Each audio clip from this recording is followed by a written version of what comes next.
Okay, this is going to be part 82 of Nos4a2, but I've had a couple of questions about when I'll be starting Good Girl Bad Blood, which is the next book I'll be reading. I'll be completing a Good Girl's Guide to Murder series. But this, including the part today, has 20 parts left. So, less than 3 weeks, and then we will finally have Good Girl Bad Blood on the channel. Okay, part 82 of Nos4a2. The House of Sleep. Mom, something else. He's taking us to see, Wayne said, but then there was a clatter, a thunk, and the loud thud of a slamming door. Well, that is enough chit-chat, Mannix said, in his sunny carnival barker's voice. The good little man has been through a lot lately. I wouldn't like him to become overwrought.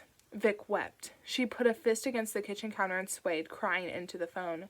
The child she had heard on the other end of the line spoke in Wayne's voice, but was not Wayne. Not exactly. There had been a dreamy, spacey disconnect, not only from the situation, but from the serious, self-contained child he had always been. He had only finally sounded like himself at the very end, after she reminded him about Hooper. Then, for a moment, he seemed confused and afraid, but himself. He sounded drugged, too, like a person just resurfacing from deep anesthesia. The car was anesthetizing him in some way, anesthetizing him while it drained him of his essential Wayne-ness, leaving behind only a happy, thoughtless thing. A vampire, she guessed, like Brad McCauley, the cold little boy who had tried to kill her at the cottage above Gun Barrel all those years ago. There was a line of reasoning there that she could not bear to follow, that she had to turn away from, or she might start to scream. Are you all right, Victoria? Should I call you back another time? You're killing him, she said. He's dying. He's never been more alive. He's a fine boy. We get along like Butch and Sundance. You can trust me to treat him well. You have my promise. In fact, that I will not hurt him. I have never hurt any child. Not that anyone would know it after all the lies you told about me. I have lived my entire life in the service of children, but you were happy to tell everyone what a great kitty fiddler I am. I would be within my rights, you know, to do terrible things to your son. I would only be living up to the tall tales you told about me. I hate to fall short of the myth, but I don't have it in me to be vicious to children. He paused and added, Adults, however, are a different story. Let him go. Please let him go. This isn't about him. You know it isn't about him. You want to get even with me. I understand. Park somewhere. Just park and wait. I'll use my bridge. I'll find you. We can trade. You can let him out of your car and I'll get in and you can do whatever you like to me. You would have a lot of making up to do. You told the whole world that I sexually assaulted you. I feel bad that I stand accused of something I never had the pleasure to try. You want that? Would that make you happy? If I raped you? Goodness, no. I am just being spleeny. I do not understand such depravity. I am aware that many women enjoy a brisk whack on the backside during the sexual act and to be called degrading names, but that is merely a bit of sport. To take a woman against her wishes? I don't think so. You may not believe it, but I have daughters of my own. I will tell you, though, sometimes I think that you and I got off on the wrong foot. I am sorry about that. We never had a chance to get to know each other. I bet you would have liked me if we had met under other circumstances. Holy shit, she said. It is not so unbelievable. I have been married twice and have rarely been without female companionship. Someone found something to like. What are you saying? You want to fucking date? He whistled. Your mouth. You could make a Steve Dorr blush. Considering how your first date with Bing Partridge went, I suppose it would be better for my long-term health if we just settle for talking. Come to think of it, our first couple of encounters weren't terribly romantic. You wear a man down, Victoria. He laughed again. You've cut me, lied about me, and sent me to jail. You're worse than my first wife. Still, you've got something that keeps a man coming back for more. You do keep a boy thinking. I'll give you something to think about. Think about this. You can't drive forever. Sooner or later, you'll have to pull over. Sooner or later, you're going to stop somewhere to close your eyes for a while. And when you open them, I'll be there. Your friend Bing got off easy, Charlie. I am one mean, degenerate, C-U-N-T. And I will fucking burn you to death in your car and take my son back. I am sure you will try, Victoria, he said. But have you stopped to think what you will do if you finally catch up to us and he doesn't want to go with you? The phone went dead. After Mannix hung up, Vic bent over, gasping, as if she had just finished a long and furious run. Her weeping was an angry thing as physical and exhausting as vomiting. It was in her heart to take the receiver and begin smashing it into the wall, but a colder part of her stayed in her hand. There we go. If you're going to be mad, she heard her father say, then use it, and don't be used by it.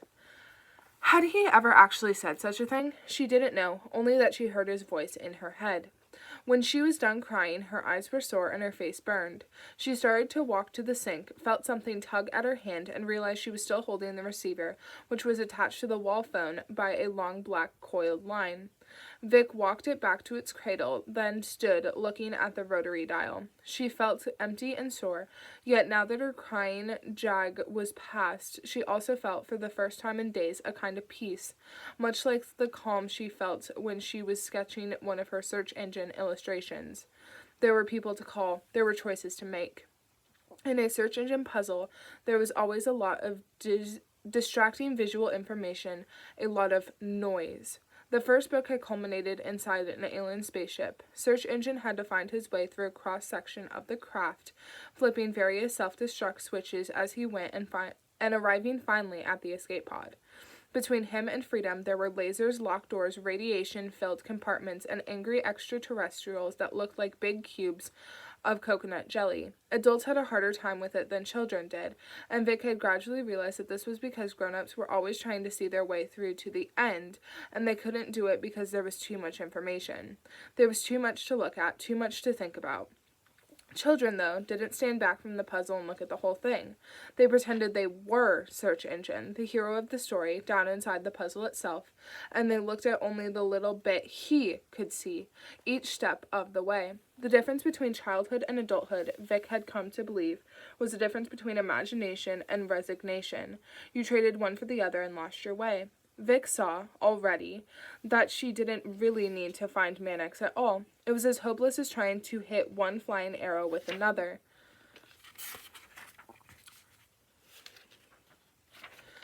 He thought she had let him think that she was going to try to use the bridge to catch up to him. But she didn't need to do that. She knew where he was going, where he had to go. She could head there any time she liked. But that was jumping ahead of herself. Christmas Land was down the road a ways, both figuratively and actually. She had to be ready to fight when she saw Mannix again. She thought it would come to killing him, and she needed to know how to do it. More than that, there was the question of Wayne. She had to know if Wayne would still be himself by the time he got to Christmas Land, if what was happening to himself was reversible. Vic knew someone who could tell her about Wayne. And she knew someone else who could tell her how to fight. Someone who could even get her the weapons she'd need to threaten the only thing Mannix obviously cared about. But both of those people were down the road, too. She could see each of them in turn. Soon. First, though, there was a girl named Michelle Dementor who had lost her father and who needed to know what had happened to him. She had been wandering long enough. Vic cast a measuring glance at the angle of the light out the kitchen window, judging it to be late afternoon. The sky was a deep blue dome. The storm that had been rolling in when she'd arrived must have blown through. If anyone had heard the tank of 7 flooring exploding and tearing Bing Partridge in two, they had likely thought it just a roll of thunder. She supposed she'd been unconscious for 3, maybe 4 hours.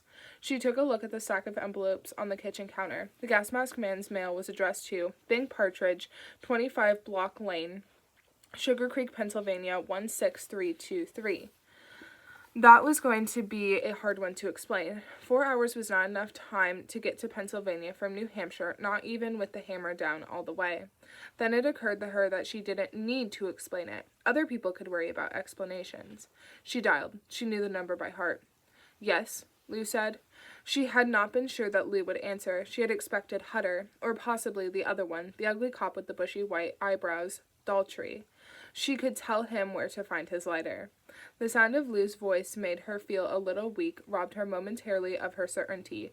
She felt she had never loved him the way he deserved, and that he had always loved her more than she deserved. "It's me," she said. "Are they listening?" "Aw, shit, Vic," Lou said. "What do you think?"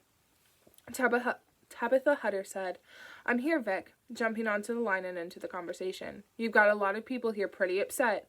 Do you want to talk about why you ran away? I went to go get my kid.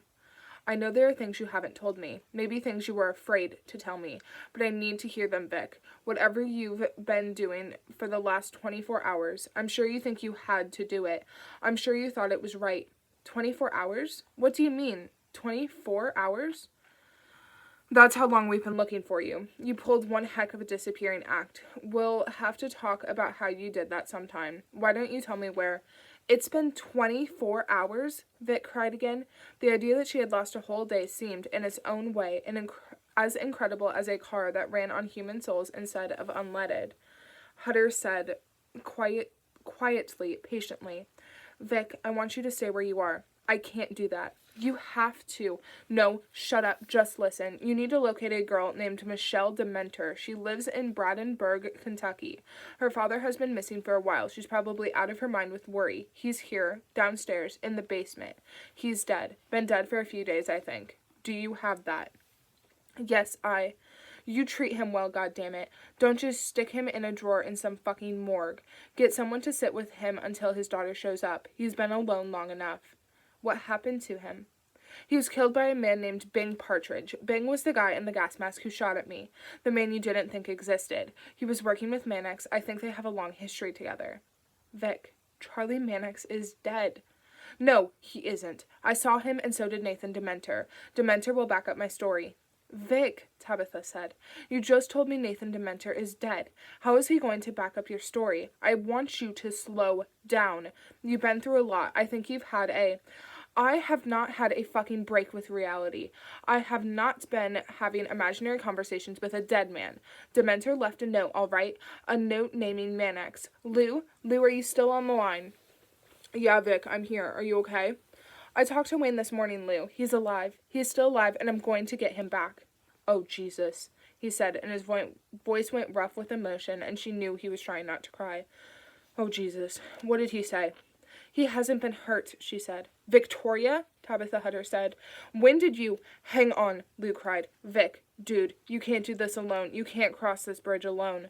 Vic readied herself as if she were aiming a rifle on a distant target and said as calmly and clearly as she could manage, Listen to me, Lou. I have to make one stop, and then I'm going to see a man who can get some info for me. With the right info, I can blow Mannix's world right off the map. What info? Tabitha Hutter said.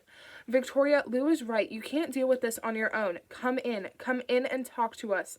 What man are you going to see? What is this information you need? Lou's voice was low, slow, and ragged with emotion. Get out of there, Vic. We can horse shit around some other time. They're coming for you. Get out of there and go do what you have to do. Mr. Camaraderie, Tabitha said. There was a sudden note of tension underlying her voice. Mr. Camaraderie? I'm gone, Lou. I love you. Back at you, he said. He sounded choked with emotion, barely hanging on. She set the phone gently in its cradle. She thought she understood what she was telling him. He had said, we can horse it around some other time, a sentence that almost made sense in context. Almost, but not quite. There was a second meaning there, but no one besides Vic would have been able to detect it. Horseshit, a principal component of ANFO, the substance her father had been using to blow up Shelf Rock for decades.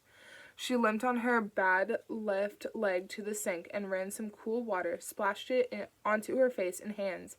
Blood and grime circled the drain in pretty pink swirls. Vic had bits of gas mask man all over her, drops of liquefied Bing dripping down her shirt, splattered up her arms, probably in her hair. In the distance she heard the wail of a police siren. The thought crossed her mind that she should have had a shower before calling Lou, or searched the house for a gun. She probably needed a gun more than she needed a shampoo. She pushed open the screen door and went carefully down the back steps, keeping the weight off her left knee. She would have to keep it extended while she rode. She had a bad moment, wondering how she could shift gears with the left foot, then remembered it was a British bike. Right. The gear shift was on the right side of the bike, a configuration that hadn't been legal in the United States since before she was born. Vic walked up the hill, face turned to the sun. She closed her eyes to concentrate, her senses on the good warmth against her skin. The sound of the siren grew louder and louder behind her, the Doppler effect causing the shriek to rise and fall, swell and collapse. Tabitha Hedder would lop off heads when she found out they had approached the house with their sirens blaring, giving Vic plenty of advance notice they were coming. At the top of the hill, as she lurched into the parking lot of the New American Faith Tabernacle, she looked back and saw a police car swerving onto Bloch Lane, sliding to a stop in front of Banks' house. The cop didn't even swing into the driveway, just slewed to a halt with the car at an angle, blocking half the road. The cop behind the wheel flung himself out so quickly his head bumped the doorframe and his hat was knocked into the road. He was so young. Vic couldn't imagine dating him, let alone being arrested by him. She continued on, and in 3 more steps she could no longer see the house below. She had a moment to wonder what she would do if her bike wasn't there, if some kids had discovered it with the keys in the ignition and taken it for a ride. But the Triumph was right where she had left it, tilted over on its rusted kickstand. It wasn't easy to stand up. Vic made a small sobbing sound of pain, pushing with her left leg to straighten it. She turned the key over, flipped the switch to run, and stomped on the gas. The bike had been rained on and sat out all night, and it would have been no surprise to her if it didn't want to start, but the Triumph boomed right away, seemed almost impatient to go. "I'm glad one of us is ready," she said. She turned it in a circle and rolled it out of the shadows. She took it around the ruin of the church, and as she glided along, it began to rain.